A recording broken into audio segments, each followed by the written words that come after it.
हाँ, आज जीके के क्विज को शुरू करने से पहले मैं आपके लिए कुछ टॉप हेडलाइंस लेकर आया हूं।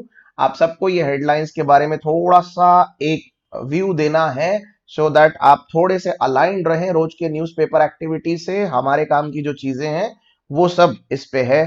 L&T board approves AM Naik's reappointments as non-executive chairman for 3 years from October 1, 2020। दोस्तों, ये नाम जरा आप याद रखना, AM नाइक। ओके, आज से कुछ 50 साल पहले इन्होंने L&T कंपनी ज्वाइन की थी, और उस जमाने में ये जूनियर इंजीनियर हुआ करते थे, और 50 साल तक इन्होंने L&T के लिए ही काम किया। और उसके बाद फिर ये कंपनी के चेयरमैन मैनेजिंग डायरेक्टर भी बने, और अभी इनको फिर से रीअपॉइंट किया गया है। एग्जाम में आपको पूछा जा सकता है कि L&T के नॉन एग्जीक्यूटिव चेयरमैन कौन है, ये आप याद रखना। सेकंड पे आते हैं। Lieutenant General level talks between Indian Army and China's People's Liberation Army held in Moldo on the Chinese side of the LAC। Very very very important, ये तो अभी बातें चल ही रही है, आप सबको पता ही होगा। इसमें हम सॉल्यूशन निकालने की कोशिश कर रहे हैं कि लाइन ऑफ एक्चुअल कंट्रोल, जिस चीज के ऊपर भारत और चीन के बीच में सीमावर्त तनाव चल रहा है, तो उसको सुलझाने के लिए दोनों ही पक्षों के बीच में मतलब आर्मी लेवल के टॉक्स चालू है। आप सबको पता है, पिछले एक महीने में यानी समझ लीजिए कि मई में करीबन करीबन 8 बार अलग अलग बातें हो चुकी हैं, 8 बार टॉक्स हो चुके हैं। ये जो अभी टॉक्स चल रहे हैं आर्मी लेवल के टॉक्स, ये सबसे आखिरी के टॉक्स माने जा रहे हैं, जिसमें अब सॉल्यूशन आना बहुत जरूरी है, राइट। और ये टॉक्स के बाद ही डिसाइड होगा कि आगे की परिस्थिति क्या होगी, स्टेटस को क्या होगा। प्लीज ये जगह का नाम जरा याद रखना दोस्तों, मोल्डो में हो रहा है ये उस जगह पर है जो चाइनीज साइड है LAC का, right. Line of actual control, right. ठीक है, थर्ड वाला पॉइंट देख लीजिए। कोविड-19 opportunity for India to speed up Ayushman Bharat. WHO chief Adhanom Ghebreyesus, इनका कहना है कि कोविड-19 अपॉर्चुनिटी है for India to speed up Ayushman Bharat, right. WHO के चीफ हैं जिन्होंने ये कहा है भारत से कि भाई ये जो कोविड-19 इतना बड़ा ग्लोबल पेंडेमिक हमारे सामने आया है, ये आपके देश के लिए आयुष्मान भारत को प्रमोट करने का, आयुष्मान भारत को घर घर पहुंचाने का एक बहुत अच्छा चांस लेकर आया है, राइट। आयुष्मान भारत क्या है जरा मुझे कमेंट थ्रेड में बताना, कहीं ये रिलेटेड टू हेल्थ इंश्योरेंस तो नहीं है। हाँ, and then last one. Western Coalfields Limited opens 3 new coal mines in Maharashtra, Adsa and MP Sharda and Dhankasa of 2.9 million tons annual capacity। Very very important news from the economic perspective. आपको पता है दिन ब दिन भारत अपना कोयले का import कम करता जा रहा है। कोल इंपोर्ट्स जो हैं वो ईयर ऑन ईयर कम होते जा रहे हैं।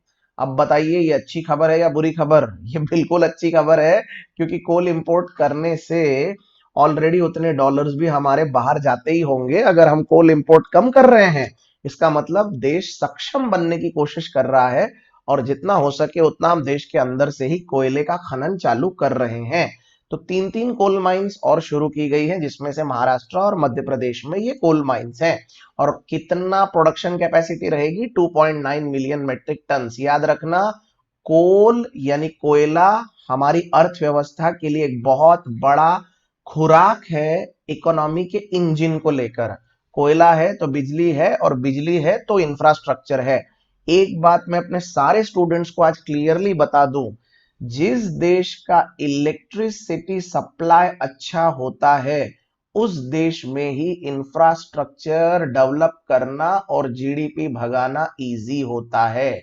इसीलिए इंफ्रास्ट्रक्चर अगर आपको देश का इंप्रूव करना है, तो उसकी सबसे पहली सीढ़ी होती है इलेक्ट्रिसिटी। इलेक्ट्रिसिटी है तो बाकी की सारी चीजें ऑटोमेटिकली आप डेवलप कर सकते हो, और उस इलेक्ट्रिसिटी की पूरी जान अटकी हुई होती है कोयले में। तो एक अच्छी खबर है भाई हमारे लिए। And bye the way, western cold fields की मदर कंपनी कौन है जरा बता देना मुझे। वेस्टर्न कोल्ड फील्ड्स की मदर कंपनी है भारत की एक जानी मानी महारत्न कंपनी जिसका नाम आप सबको पता होना चाहिए, CIL, कोल इंडिया लिमिटेड। और कोल इंडिया लिमिटेड भारत की नहीं, दुनिया की सबसे बड़ी कोयला उत्पादन करने वाली कंपनी है। I repeat, coal India limited Bharat की ही नहीं, दुनिया की सबसे बड़ी कोल प्रोड्यूसिंग कंपनी है। Okay, it is the biggest coal producing company in the world, अब Maharatna of Indian government. Okay, चलिए भाई आगे बढ़ते हैं, आज का काम शुरू करते हैं, लेते हैं सीधा question number 1। K. Shanmugam gets 3 months extension as the chief secretary of which state? K. Shanmugam, इनको अभी अभी 3 महीने का एक्सटेंशन मिला है, ये कौन से प्रदेश के चीफ सेक्रेटरी रहे हैं? पहले क्वेश्चन का सही जवाब है दोस्तों Tamil Nadu. Here the right answer is Tamil Nadu. Okay, यहां पर मैं एक चीज आपको और एक्स्ट्रा बता देता हूं इनसे रिलेटेड। के शानमुगम साहब जो हैं, ये 1985 बैच के आईएएस ऑफिसर हैं। राइट, यहां पर हम लिख ले जरा, 1985 बैच के आईएएस ऑफिसर हैं। अब इनको ये 3 महीने का एक्सटेंशन किस बात का दिया गया है? ऐसा था कि तमिलनाडु के जो चीफ मिनिस्टर हैं ईडापल्ली पलनी स्वामी, ये भी नाम आप याद रखिएगा, तमिलनाडु के चीफ मिनिस्टर कौन है? ईडापल्ली पलनी स्वामी। इनका कहना था कि कोविड 19 के वजह से हमें के शानमुगम साहब की सर्विसेज और चाहिए हैं, और शानमुगम साहब वैसे भी 31 जुलाई को रिटायर हो रहे थे, और ऐसे में जो कोविड 19 की परिस्थिति तमिलनाडु में बनी हुई है उससे निपटने के लिए चीफ सेक्रेटरी साहब का साथ होना बहुत जरूरी है। तो इन्होंने सेंट्रल गवर्नमेंट में एक अर्जी लगाई थी कि भाई इनको एक्सटेंशन दिया जा सकता है क्या। ऐसा माना जा रहा है कि इन्होंने 1 साल का एक्सटेंशन मांगा था, जिसके बदले में गवर्नमेंट ने केवल 3 महीने का एक्सटेंशन दिया है। बहरहाल ये अपने आप में एक नई खबर है। ओके, हाँ, यहाँ एक और नाम मैं आप सबको बता देता हूं, प्लीज वो भी याद रखना। अर्लियर जो प्रीवियस चीफ सेक्रेटरी थे तमिलनाडु के, उनका नाम है, महिला है, गिरिजा वैद्यनाथन। गिरिजा वैद्यनाथन। ओके, कभी कभी एग्जाम में आपको पूछ लिया जाता है कि इनके पहले कौन थे, यानी आपको यही पूछ लिया जाएगा कि के शानमुगम साहब ने किसको रिप्लेस किया था, तो इसीलिए प्रीवियस पूर्वाधिकारी का नाम हमें हमेशा पता होना चाहिए। ये पहले की चीफ सेक्रेटरी थी और नए हैं के शानमुगम। राइट, यहां तक सारी बातें क्लियर है भाई, कोई कंफ्यूजन नहीं है? एक बार हम अपना आंसर चेक कर लें। Yes, so the right answer is Tamil Nadu. Okay, let's go to question number 2।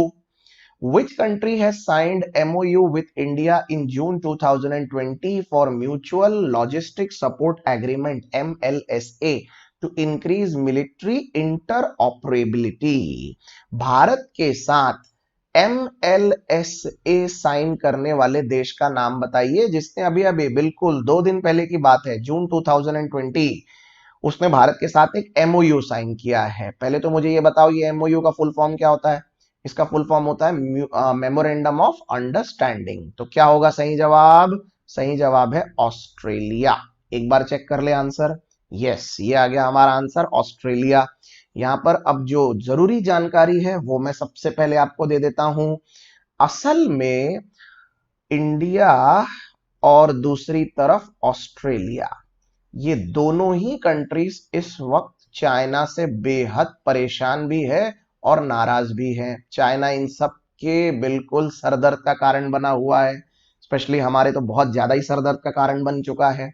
China एक और जहां हिंद महासागर में यानी इंडियन ओशन में अपनी दादागिरी कर रहा है जिससे भारत नाराज है, और एक तो लद्दाख में तो कर ही रहा है, लेकिन इंडियन ओशन में भी। और ऑस्ट्रेलिया का प्रॉब्लम यह है कि चाइना उसके आजू बाजू में पैसिफिक यानी प्रशांत महासागर में दादागिरी बनाने की कोशिश कर रहा है, दबाव बना रहा है, इसलिए ऑस्ट्रेलिया भी नाराज है। तो भारत और ऑस्ट्रेलिया ने आपस में एक MLSA साइन कर लिया है, जिसके तहत अब लॉजिस्टिक्स का सपोर्ट, मिलिट्री सपोर्ट दोनों देश एक दूसरे को देंगे। यानी सामानों की आवाजाही Australia to India, India to Australia, उसके लिए मिलिट्री बेस यूज किए जाएंगे। इसमें 3 चीजें इंक्लूड की है। इसमें सबसे पहले फूड, फिर वाटर और पेट्रोलियम, ये तीन चीजों के लिए भारत ने ये लॉजिस्टिक्स सपोर्ट यूज किया है ऑस्ट्रेलिया का। समझ में आ रहा है आपको? ये क्लियर है बिल्कुल। एक दूसरे के मिलिट्री बेस इसमें यूज किए जाएंगे। ओके। हाँ, अब एक दो जानकारी आपको एक्स्ट्रा और देनी है इसमें। भारत और ऑस्ट्रेलिया के बीच में एक मैरी टाइम एक्सरसाइज हुई थी। मैरी टाइम का मतलब होता है समुद्र में होने वाली एक्सरसाइज, नेवल एक्सरसाइज की तरह से भी बोल सकते हैं इसको। उस एक्सरसाइज का नाम याद रखना, आपको एग्जाम में ये कोई पूछ सकता है। इस एक्सरसाइज का नाम है ऑजी इंडेक्स या ऑजिंडेक्स। ओके, ऑस्ट्रेलिया और इंडिया मिला के ऑजिंडेक्स। क्लर्क की एग्जाम में अक्सर मिलिट्री एक्सरसाइजेस पूछे जाते हैं। टाइगर ट्रायम्फ, वज्र प्रहार, ये सब एग्जाम में क्वेश्चन आ चुके हैं, इसलिए ये बात भी याद रखना। और दूसरी एक बहुत इंपॉर्टेंट जानकारी ये है कि ट्रेड रिलेशन में ऑस्ट्रेलिया ने भारत को फ्रंट रैंक देकर रखा है। राइट, ये सैंपल क्वेश्चन में इस तरह के क्वेश्चन मैंने देखे हैं, इसीलिए प्लीज इसका भी आंसर आप याद रखिएगा। ऑस्ट्रेलिया ने भारत के साथ ट्रेड के लिए अपने पार्लियामेंट से, अपने व्हाइट पेपर पे इंडिया को फ्रंट रैंक देकर रखा है, यानी काफी खास देश बना के रखा है इंडिया को ऑस्ट्रेलिया ने। तो ये भारत के लिए बहुत अच्छी बात है, संबंध काफी अच्छे हैं हमारे ऑस्ट्रेलिया के साथ। जाते जाते, ऑस्ट्रेलिया के प्राइम मिनिस्टर कौन है भैया, जरा वो भी बता देना। Scott Morrison. स्कॉट मॉरिसन पता है तो रिवाइज कर लो, नहीं पता है तो स्पेलिंग ध्यान से देखो और अपनी नोटबुक में लिख लो। ठीक है, क्लियर हो गया ये क्वेश्चन। चलिए दोस्तों आगे बढ़ते हैं। Which private sector bank launch summer treats campaign recently. हाँ भाई, ये अभी अभी न्यूज़पेपर में भी काफी 2-3 दिन तक मैंने देखा था, समर ट्रीट समर ट्रीट। अब ये क्या है? असल में समर ट्रीट्स नाम की एक नई स्कीम शुरू की गई है, जिसमें नो कॉस्ट ईएमआई देने को तैयार है बैंक। आपको ईएमआई पे इंटरेस्ट और प्रोसेसिंग चार्जेस न के बराबर लगने वाले, या लगेंगे ही नहीं, अलग अलग कंडीशन में ही हो पाएगा वैसा। और उसके साथ नो डाउन पेमेंट। अगर आप कोई भी इलेक्ट्रॉनिक गुड्स, होम अप्लायंसेस या कोई भी लार्ज अप्लायंसेस लेते हैं तो आपको डाउन पेमेंट करना ही नहीं है। आप डाउन पेमेंट का मतलब समझते हो दोस्तों? जैसे मान लीजिए मैंने अपनी कोई एक बाइक खरीदी है, बाइक की कीमत है 90,000 रुपए, तो मैं 30,000 रुपए का डाउन पेमेंट करके आया और बाकी के जितने पैसे हैं 60,000 रुपए, वो अब मैं ईएमआई में देने वाला हूं। ईएमआई का मतलब होता है इक्वल मंथली इंस्टॉलमेंट्स या इक्वेटेड मंथली इंस्टॉलमेंट्स। राइट, ये नो डाउन पेमेंट वाला काम इसमें किया गया है, अच्छी बात है। इसके साथ साथ इन लोगों ने डिस्काउंट भी देने की बात की है और कैशबैक देने की भी बात की है। डिस्काउंट और कैशबैक ये चीजें भी मिलने वाली है। तो भाई कौन सा बैंक है जो इतना सब कुछ दे रहा है? No cost EMI, no down payment, discount, cashback. सही जवाब है यहां पर HDFC bank. The right answer is option number A, HDFC bank. Check कर ले अपना answer. Yes, that's HDFC. I hope आपको ये समझ में आ गया। आगे बढ़े। यस, चलिए आगे चलते हैं। Question number 4, which among the following United Nations recognized day is marked on 6 June annually? 6 जून को इनमें से कौन सा दिवस यूनाइटेड नेशन द्वारा रिकॉग्नाइज किया गया है? संयुक्त राष्ट्र द्वारा 6 जून को इनमें से क्या होता है? United Nation Russian language day, Spanish language day, English language day या फ्रेंच लैंग्वेज डे? सही जवाब है यहां पर United Nation Russian language day. Once again our right answer is option number A. You know why?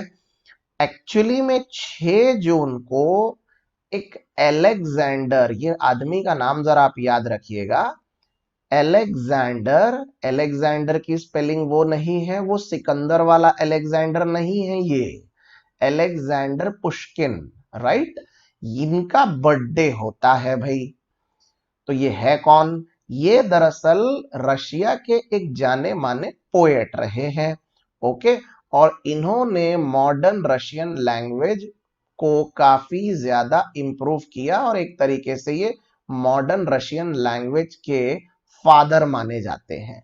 He is considered as the father of modern Russian language.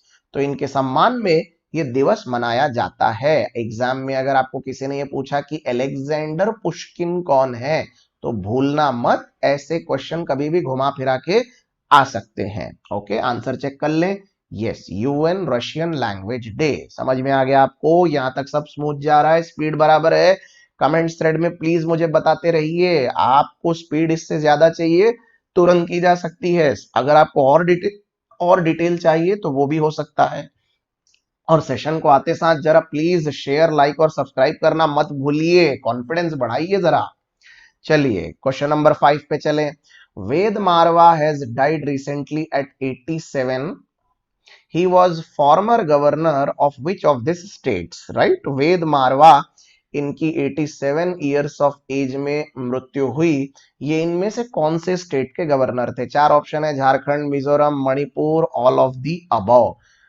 सही जवाब है दोस्तों यहां पर ऑप्शन नंबर डी। वेद मारवा साहब तीनों ही स्टेट के governor रह चुके हैं। यस, ये देख सकते हैं आप, all of the above, right. Ved Marwah साहब असल में एक आईपीएस ऑफिसर थे, राइट। इसके साथ साथ एक बहुत अच्छे लेखक भी थे ये। इनकी 3-4 किताबें छपी हैं और अच्छे लेखक थे ये, तो उस बात के लिए भी ये जाने जाते हैं। इनकी एक अच्छी किताब का नाम मैं आपको बता देता हूं, क्या पता किसी दिन एग्जाम में ही पूछ ले। इनकी एक बुक आई थी अनसिविल वॉर्स। अनसिविल वॉर्स नाम थोड़ा लंबा चौड़ा है, बट शॉर्ट फॉर्म में इसको अनसिविल वॉर्स ऐसा बोलते हैं, राइट।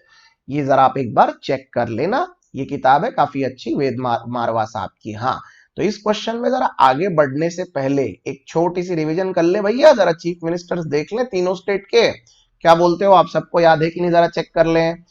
झारखंड के चीफ मिनिस्टर कौन है? हेमंत सोरेन। हेमंत सोरेन, आपको एक बात बताऊं, इनका नाम 19 जनवरी को आईबीपीएस क्लर्क की मेंस की एग्जाम में ऑलरेडी पूछा गया था, राइट। इसीलिए चीफ मिनिस्टर जब जब मैं करवा रहा हूं, बिल्कुल चुपचाप बिना बोर हुए रिपीट करते चलिए। द मोर यू प्रैक्टिस उतना ज्यादा अच्छा होगा। मिजोरम के चीफ मिनिस्टर कौन है? जोरामथांगा।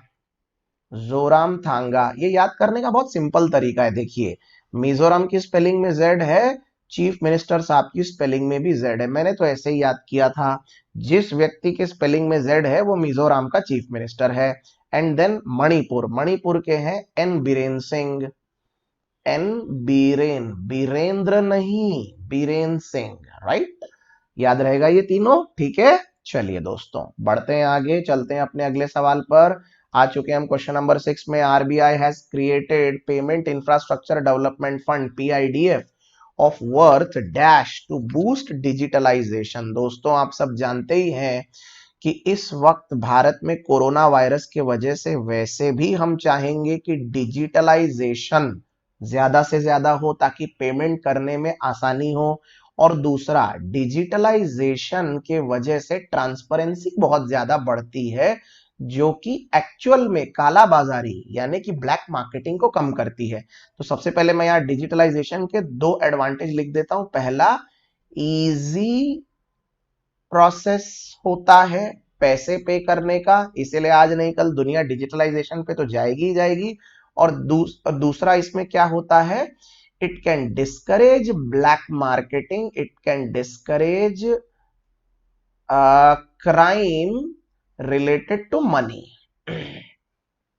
राइट। इसके लिए डिजिटलाइजेशन बहुत जरूरी है। ओके, तो आरबीआई ने एक पेमेंट इंफ्रास्ट्रक्चर डेवलपमेंट फंड के नाम पर कितने करोड़ रुपए क्रिएट किए हैं, या इसका मतलब बनाए हैं डिजिटलाइजेशन को बूस्ट करने के लिए? यहां सही जवाब है option number B, 500 crore, right. ये याद रखना।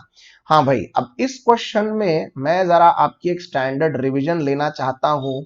जरा मुझे फटाफट, आरबीआई की बात निकली ही है तो ये 6 अलग अलग रेट्स जरा मुझे बता देना, तो देखते हैं किसको कितना याद है और कौन कितना रिवीजन कर रहा है। स्पेशली जितने फ्रेशर्स बच्चे हैं, जिन्होंने अभी अभी अपनी तैयारी शुरू की है, उन सब के लिए तो ये बहुत बहुत बहुत जरूरी है। रेपो रेट, हाँ भैया जरा बताइए रेपो रेट कितना चल रहा है? 4%। हाँ, रिवर्स रेपो रेट कितना चल रहा है? 3.35%। CRR, कैश रिजर्व रेशियो, ये कितना चल रहा है? 3%। गिर गया है ना, 1% कम किया है। SLR, what is SLR? Statutory liquidity ratio, ये कितना चल रहा है? 18%। MSF, what is MSF? Marginal standing facility, ये चल रही है 4.25%। And BR, what is BR? Bank rate, bank rate भी चल रहा है 4.25%। राइट, तो ये दोनों सेम हो गया है।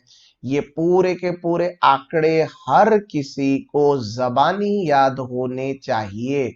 वैसे ये हर 2 महीने में बदलते रहते हैं, लेकिन आपका काम है कि आप अपडेट रहे और आपको ये सब कुछ याद रहे। इंटरव्यू में तो ये काम आएगा ही आएगा, साथ में आपको जीके क्वेश्चंस में भी डायरेक्टली काम आएगा। ओके, आई होप आपको ये चीजें क्लियर हुई। ठीक है, हम भी अपना आंसर एक बार कंफर्म कर ले। Yes, right answer is 500 crore. Okay, चलिए चलते हैं अगले सवाल पे। Question number 7, which state union territory introduced MOU, once again memorandum of understanding, monitoring mechanism planned to launch portal named Nivesh Mitra for implementation of investment proposals and tracking of MOUs? इनमें से कौन से राज्य ने निवेश, निवेश यानी investment को मॉनिटर करने के लिए अपना एक पोर्टल बनाया है जिसका नाम है निवेश मित्र? निवेश का मतलब होता है इन्वेस्टमेंट, याद रखना। यहां सही जवाब है योगी आदित्यनाथ की सरकार, यानी option number D, Uttar Pradesh. Right, हाँ दोस्तों, आपको एक और जानकारी मैं दे देता हूं। गवर्नमेंट के जितने पोर्टल्स हैं और गवर्नमेंट की जितनी ऐप, अलग अलग एप्स वगैरह जो लॉन्च होती है, इसके बारे में आपको पूरी जानकारी होनी ही चाहिए। इससे रिलेटेड क्वेश्चंस एग्जाम में जरूर आ सकते हैं। हाँ, चलिए जरा अब वंस अगेन हमारे पास 4 स्टेट हैं, तो चारों के जरा एक बार चीफ मिनिस्टर देख ले। क्या बोलते हो भाई, बताओ जरा। केरला के कौन है चीफ मिनिस्टर? केरला के चीफ मिनिस्टर हैं पी विजयन, पी विजयन, पिनरई विजयन। कर्नाटक, कर्नाटक के कौन है? येदियुरप्पा, येदियुरप्पा। इनको किसी ज्योतिषी ने बोला था कि अपने नाम में 2 बार वाय लगा लो और देखो फिर आप इलेक्शन जीत जाओगे। इन्होंने 2 बार वाय लगा लिया और ये इलेक्शन जीत गए। बताओ, कमाल की बात है कि नहीं? झारखंड, अभी मैंने कवर कराया, हेमंत सोरेन, हेमंत सोरेन। और उत्तर प्रदेश के आप सभी जानते हैं, बहुचर्चित हैं ये बिल्कुल, Yogi Adityanath. Right, so fine. इस तरह से हर एक क्वेश्चन का ड्रिल भी करते चले। सीएम, गवर्नर्स, कैपिटल्स, करेंसीज, ये सारी ही चीजें मैं अलग अलग क्वेश्चन के साथ आपको करवाता जाऊंगा। तो इत्मीनान रखिए, हर बात को सुनिए, नोटबुक में लिखते चलिए और सेशन को आखिरी तक देखिए। राइट, चलिए ये रहा हमारा आंसर, नीचे आप देख सकते हैं उत्तर प्रदेश। चलिए let's go to question number 8। Which ministry has launched the Nagar One scheme on the occasion of World Environment Day? इनमें से कौन से मंत्रालय ने वर्ल्ड एनवायरमेंट डे यानी विश्व पर्यावरण दिवस के उपलक्ष्य पर नगर वन नाम की एक स्कीम शुरू की है? नगर वन, आप जानते हैं नगर का मतलब हो गया अर्बन, ठीक है, और वन यानी फॉरेस्ट, यानी कि नगरों में भी पेड़ों की संख्या अच्छी खासी हो, इसके लिए एक नगर वन ये स्कीम शुरू की गई है। तो ये किसने शुरू की है? सही जवाब है यहां पर, आप ही बताइए क्या होना चाहिए सही जवाब? सही जवाब है यहां पर option number C, ministry of environment, forest and climate change. जरा चेक कर लें, यस ऑप्शन है सी। हाँ, लेकिन आगे बढ़ने से पहले जरा एक बार हम देख लें कि इनके मिनिस्टर कौन है। तो आप ही बताइए मुझे, environment, forest and climate change, ये मिनिस्ट्री के मिनिस्टर कौन है? इसके मिनिस्टर हैं doctor Harshvardhan, doctor Harshvardhan. Right, और हर्षवर्धन साहब के पास ही ये अर्थ साइंसेस और साइंस एंड टेक्नोलॉजी, ये मिनिस्ट्री भी इनके ही पास है। तो प्लीज कंफ्यूज मत होना, हर्षवर्धन साहब हैज ऑल दिस 3 मिनिस्ट्रीज जो ए बी सी ऑप्शन में आपको दिख रही है। ठीक है, हाँ, अब बच गया चौथा, मिनिस्ट्री ऑफ ट्राइबल अफेयर्स। तो भारत में ट्राइबल अफेयर मिनिस्टर कौन है इस वक्त? मैं बता देता हूं नाम और इनको आप याद रखना। अर्जुन मुंडा, अर्जुन मुंडा, झारखंड से आते हैं ये अर्जुन मुंडा साहब। ठीक है, यस, आई होप सारी चीजें क्लियर हैं। इस क्वेश्चन में जरा आपको एक होमवर्क भी देना है। आ, आप मुझे बताइएगा Warje urban forest, Warje urban forest जो कि पुणे में है, उसका इंपॉर्टेंस क्या है? What is the importance of Warje urban forest which is in Pune? इस क्वेश्चन से बहुत गहरा ताल्लुक है उस चीज का, तो प्लीज एक बार जरा चेक करना और हो सके तो कमेंट थ्रेड में मुझे बताना। ओके, आगे बढ़े। Question number 9, what will be the India's growth in the year financial year 2021 as per survey of professional forecasters SPF sponsored by RBI? अब ये जो माइनस में फिगर दिख रहे हैं ये एक्चुअली में कॉन्ट्रैक्शन है। इसका मतलब प्लीज ऐसा मत निकाल लेना कि जीडीपी माइनस में चली गई है, वैसा नहीं होने वाला है, लेकिन ये बोल रहा है कि कॉन्ट्रैक्शन होने वाला है। तो अभी अभी आरबीआई ने एक एसपीएफ यानी सर्वे ऑफ प्रोफेशनल फोरकास्टर, ये हर साल होते हैं, कोई नई बात नहीं है, ये सर्वे कराया है। तो उसकी रिपोर्ट के हिसाब से भारत की ग्रोथ कितनी घट के कितनी होने वाली है, तो उनका कहना है कि भारत की ग्रोथ 1.5% ही रहने वाली है। ओके, ये बात याद रखना, अगले फाइनेंशियल ईयर में ग्रोथ थोड़ी सी स्लो होगी, ऐसा सबका कहना है। एकदम से बाउंस बैक नहीं होगा, धीरे धीरे बढ़ते बढ़ते चीजें बढ़ेंगी। ये ओवरऑल ग्रोथ की बात कर रहा है, दैट इज 1.5। आई होप आपको ये क्लियर हुआ। ठीक है, चलिए आगे बढ़े।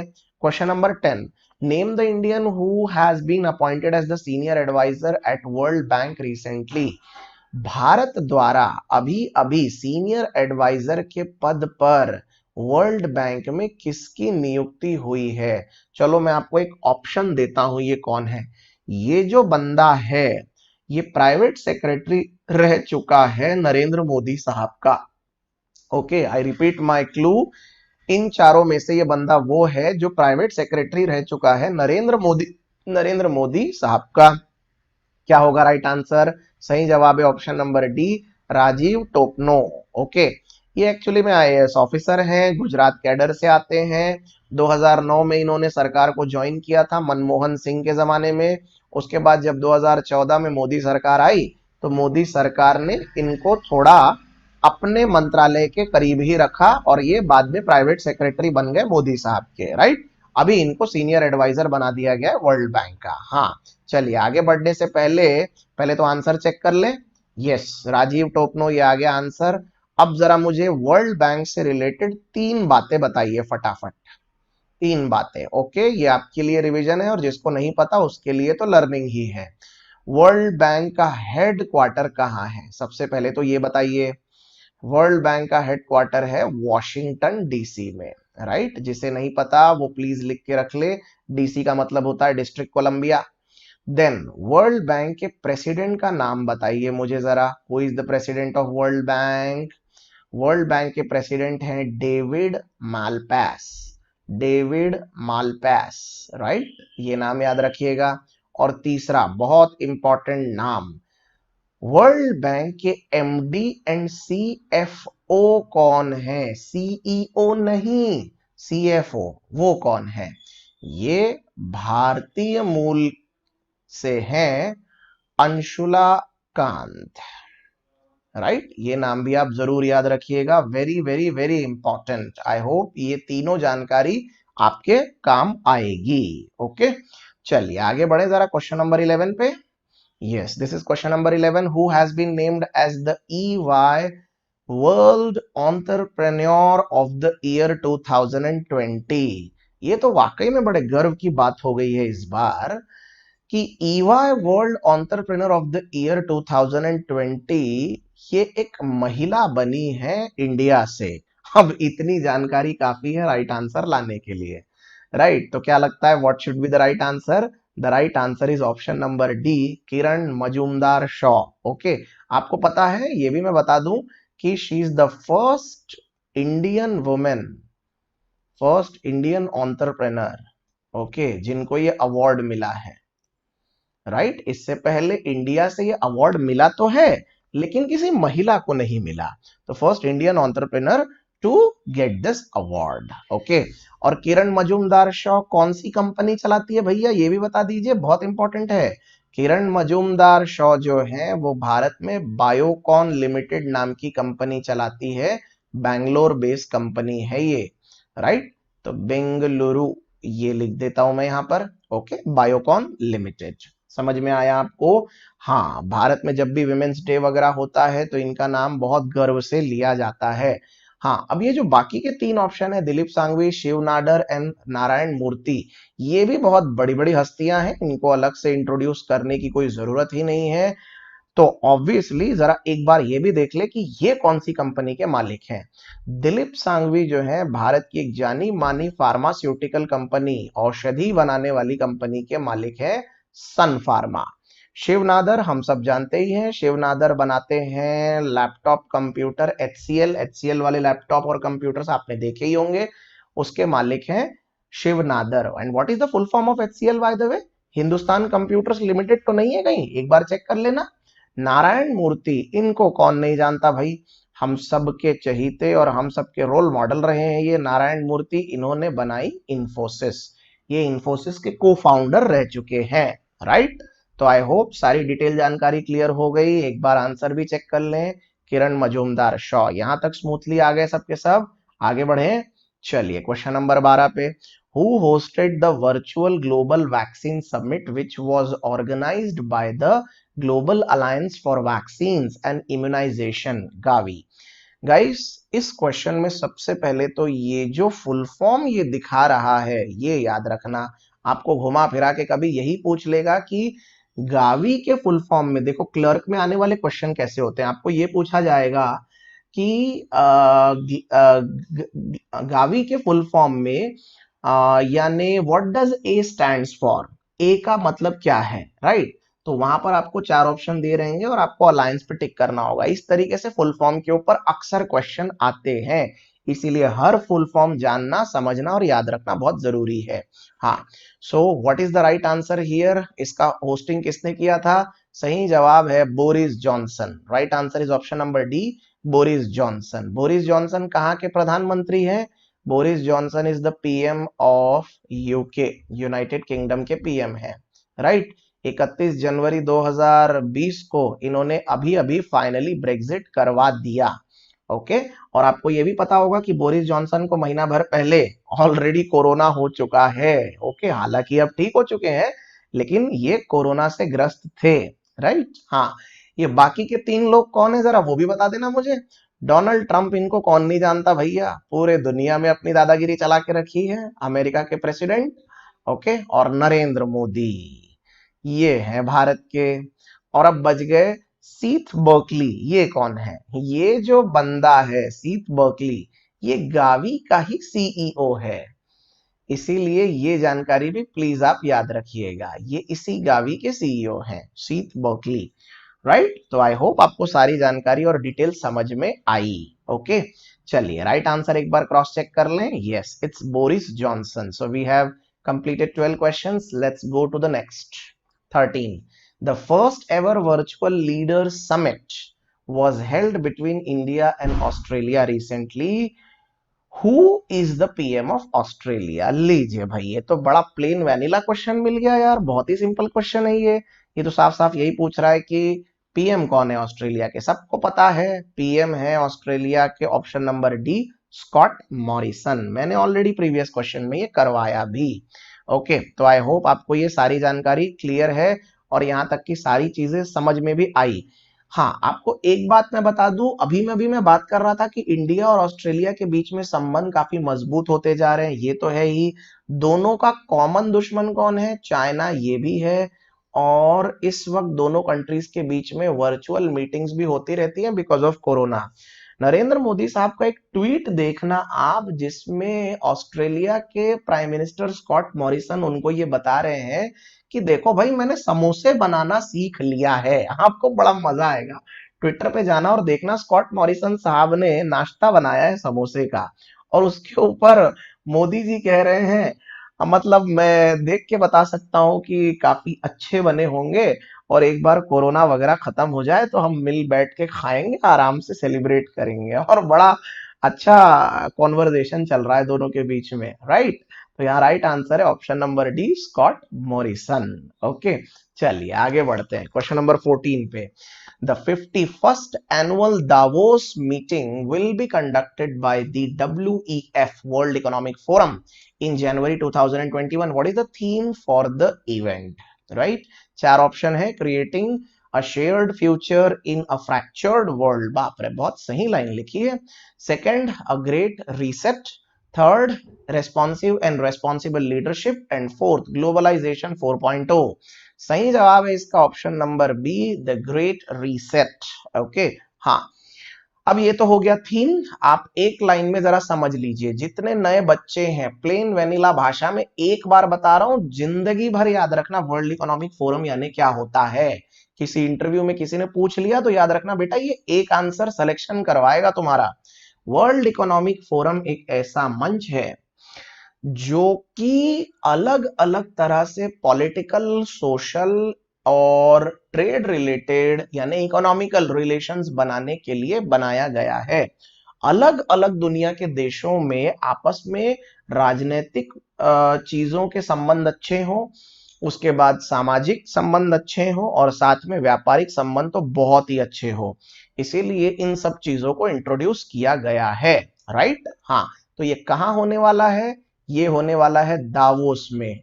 तो ये जगह का भी नाम जरा आप याद रखना, नहीं तो अगला क्वेश्चन ऐसा बनेगा कि वर्ल्ड इकोनॉमिक फोरम की 51st एनुअल मीटिंग कहाँ होने वाली है? Right answer will be Davos. और कहाँ है ये दावोस? दावोस है स्विट्जरलैंड में। दावोस इज इन स्विट्जरलैंड, हाँ। और वर्ल्ड इकोनॉमिक फोरम से जुड़ी हुई दो बातें और, प्लीज इसको भी जरा ध्यान से देखिएगा। पहला, वर्ल्ड इकोनॉमिक फोरम की स्थापना हुई थी 1971 जनवरी में। पहले तो ये याद रखना, किसी जीडी में ये बहुत काम आएगा आपको। और वर्ल्ड इकोनॉमिक फोरम का अभी जो हेडक्वार्टर है वो है कॉलोनी में। कॉलोनी यानी अपनी कॉलोनी नहीं, ज्योतिनगर कॉलोनी और अंबेडकर कॉलोनी वैसी वाली कॉलोनी नहीं। ये जो कॉलोनी है, ये जगह का नाम है स्विट्जरलैंड में। ओके, स्पेलिंग करेक्ट है भाई, ध्यान से देख लिया आपने। Right, fine. तो यहां तक सब कुछ क्लियर हो रहा है। राइट आंसर भी आ गया है, द ग्रेट रीसेट। ओके, चलिए आगे बढ़े। Question number 15.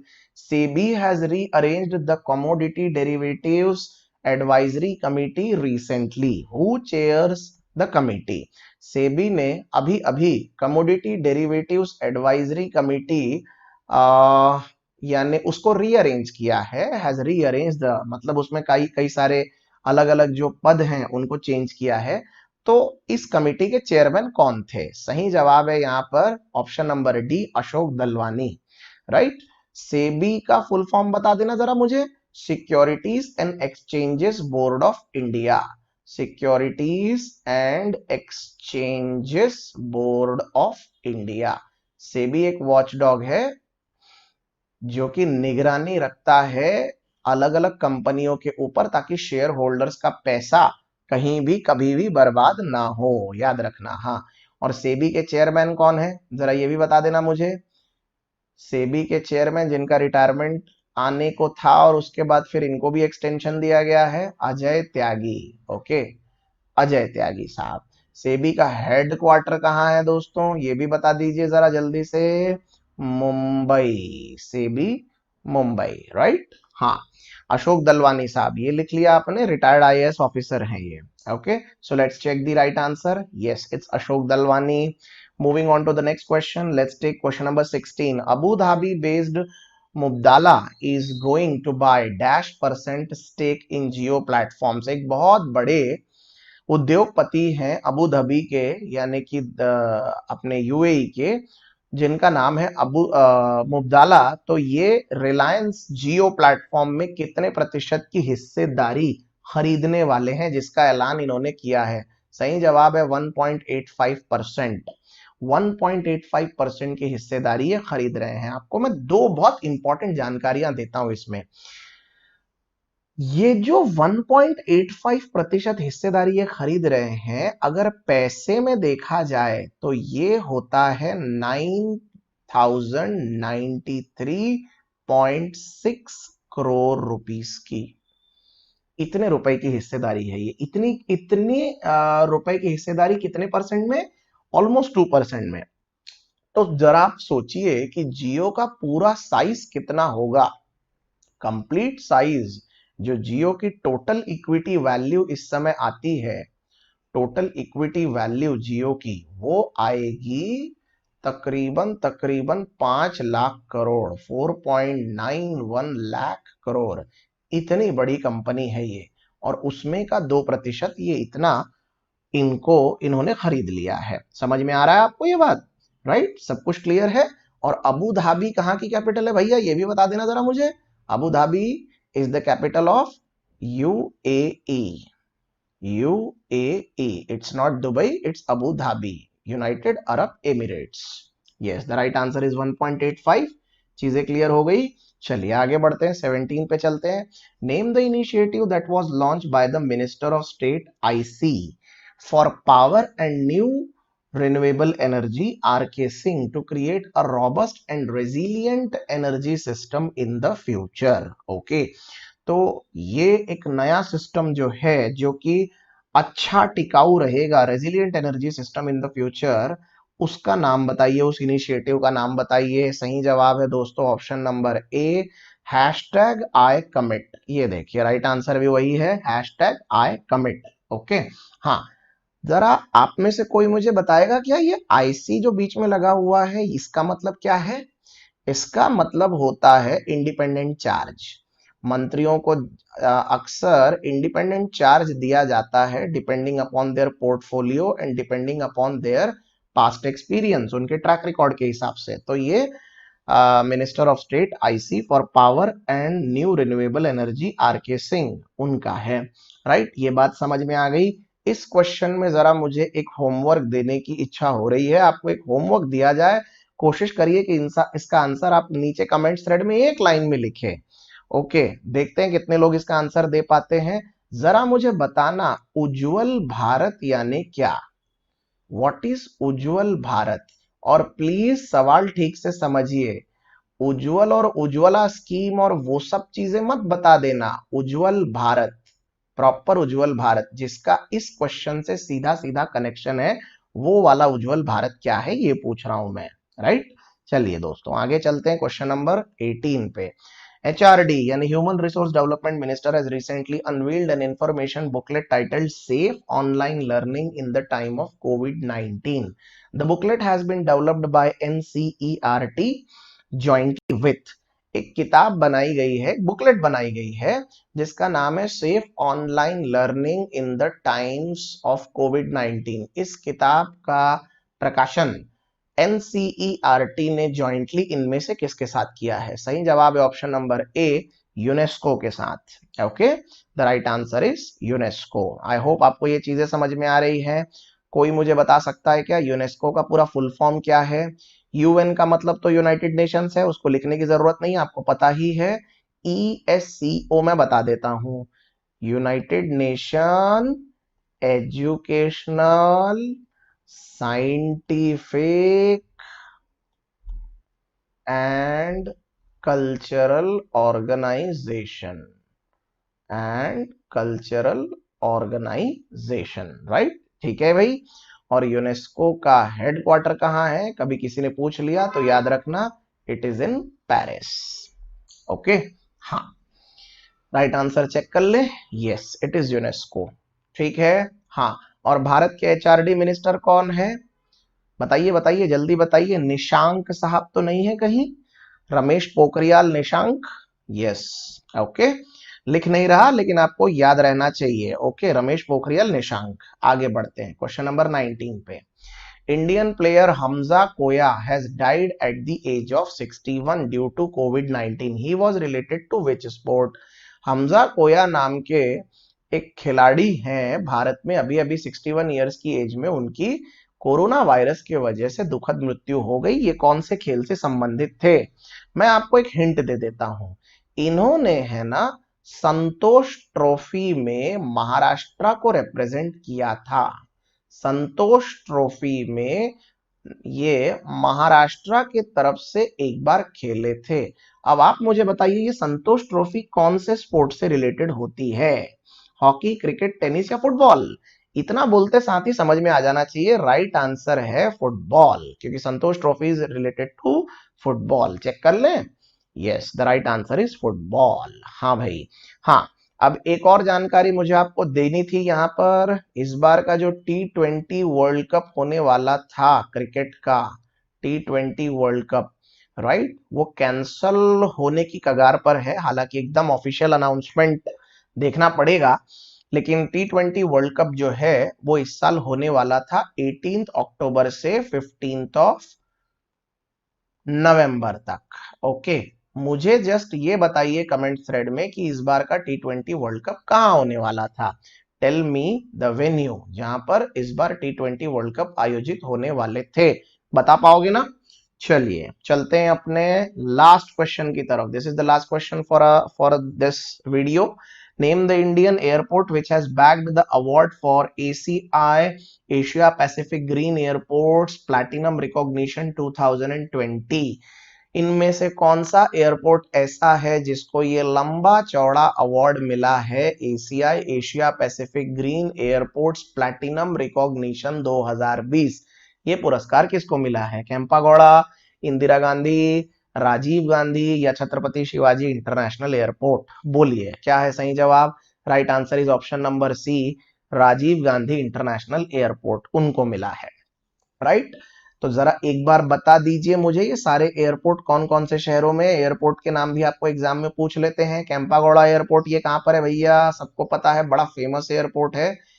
This is the airport of Bengaluru, ये बेंगलोर एयरपोर्ट है। Indira Gandhi International airport, Indira Gandhi International airport है न्यू दिल्ली में। फिलहाल ये भारत का सबसे बड़ा एयरपोर्ट है, लेकिन मुंबई में जो नया एयरपोर्ट बन रहा है जिसका नाम है नवी मुंबई एयरपोर्ट, राइट, बन जाने के बाद वो भारत का सबसे बड़ा एयरपोर्ट कहलाएगा। राजीव गांधी इंटरनेशनल एयरपोर्ट, इसको RGIA भी कहा जाता है, ये एयरपोर्ट है हैदराबाद का, हैदराबाद का। I have seen while traveling and other visits, तो मैंने जितना देखा है शानदार एयरपोर्ट है बिल्कुल ये राजीव गांधी इंटरनेशनल एयरपोर्ट। इसको शमशाबाद एयरपोर्ट भी कहा जाता है bye the way. And Chhatrapati Shivaji international airport, ये तो हम सबको पता ही है, ये मुंबई एयरपोर्ट को कहा जाता है। ओके, नवी मुंबई में एक और नया एयरपोर्ट बन रहा है, उसका काम अभी चालू है। तो आंसर चेक कर ले, yes this is RGIA, Rajiv Gandhi International airport.